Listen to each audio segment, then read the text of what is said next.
comes for Pablo Hernandez, and Pablo Hernandez scores a goal for Leeds United!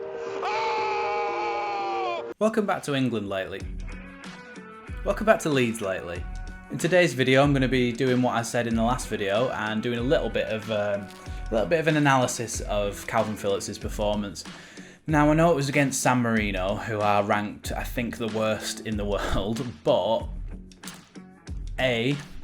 Kalvin might not get 90 minutes again in this international break, and I wanted to do this video to have a look at how he plays. B, we want to see how Gareth Southgate might use him if he was to take him to the Euros. So let's get into it. He was played as a lone DM, which is his preferred position as he does for Leeds, as we all know as Leeds fans. And he did a very similar role to what he does at Leeds.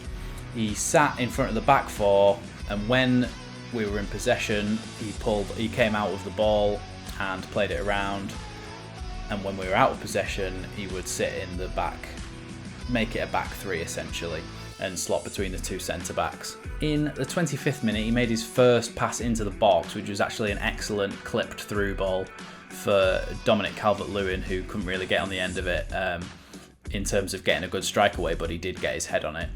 So I thought that was interesting just to mention because it was a great pass, but you could tell that he was trying to stick to that position because that and maybe one or two others were the only balls that he really tried to play into the box.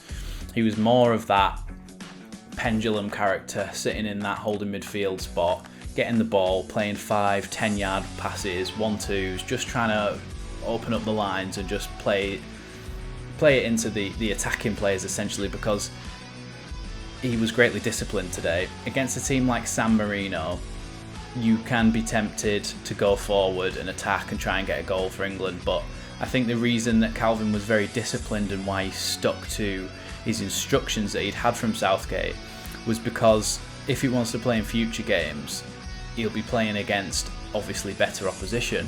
So what he wants to do is stick to that instruction so that he shows that he can listen to the instructions first and foremost and do a good job at it. You can't showcase how good you are at listening to the instructions and doing exactly what you've been asked to do in that role if you are charging forward, when it's almost like being in training.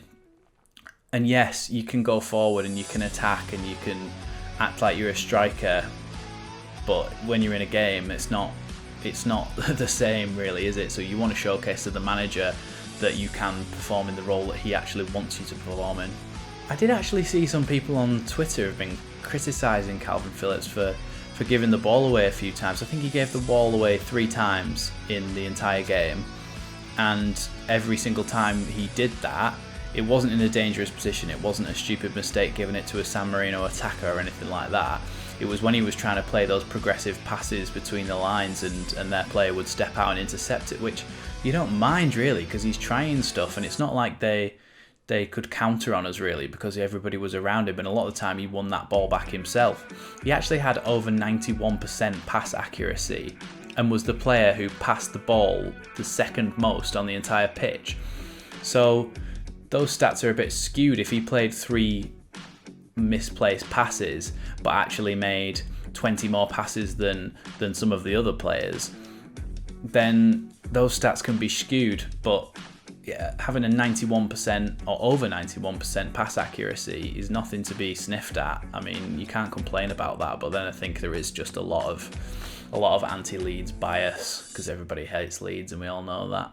And another really good pass that I want to mention is late on in the game, Phillips picks up the ball in his own half, about halfway inside his own half, and absolutely pings a cross-field pass into the path of Foden on the right wing, and Foden takes it down. And I don't think even in the commentary they mentioned anything about that, but it was an excellent pass. It was pinpoint, dropped over his shoulder right into his path. It was perfect. But yeah, I just wanted to do this video really because he's a bit of an outsider to get in that Euro squad over Rice, because I know that he's the favourite really.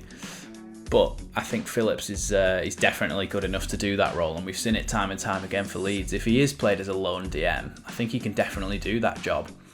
In my ideal world, I'd have him starting in a DM role with a couple of midfielders in front of him, one of them being Henderson when he's fit, and the other being a more attacking player like Foden or a Grealish or a Mount or a Maddison, because I think Henderson can go both ways and could drop in with Phillips when he needs to, and also can go forward and then can cover from the right back like he does for Liverpool. So say if it's Reece James, even if it's not Trent Alexander-Arnold, Reece James likes to get forward. Henderson can do that job that he does for Liverpool and just slot into that right back position, leaving Phillips still in the holding midfield role, and you then have your attacking midfielder in front of them, so you would never actually be exposed. That's the way I think that midfield could work if it had Phillips in it. Obviously I don't make the decisions, but that's just my opinion. You may see another video reacting to the England game. Probably the Poland one. That'll be a bit more of an interesting game considering the standard of the opposition. But if anything unbelievable happens in the Albania game, then you could see something about that. But yeah, that's going to be it for this one. It's a short one today. I just wanted to do a little bit of a piece on Kalvin, as this is a Leeds channel. And yeah, I'll see you next time. Thanks for watching.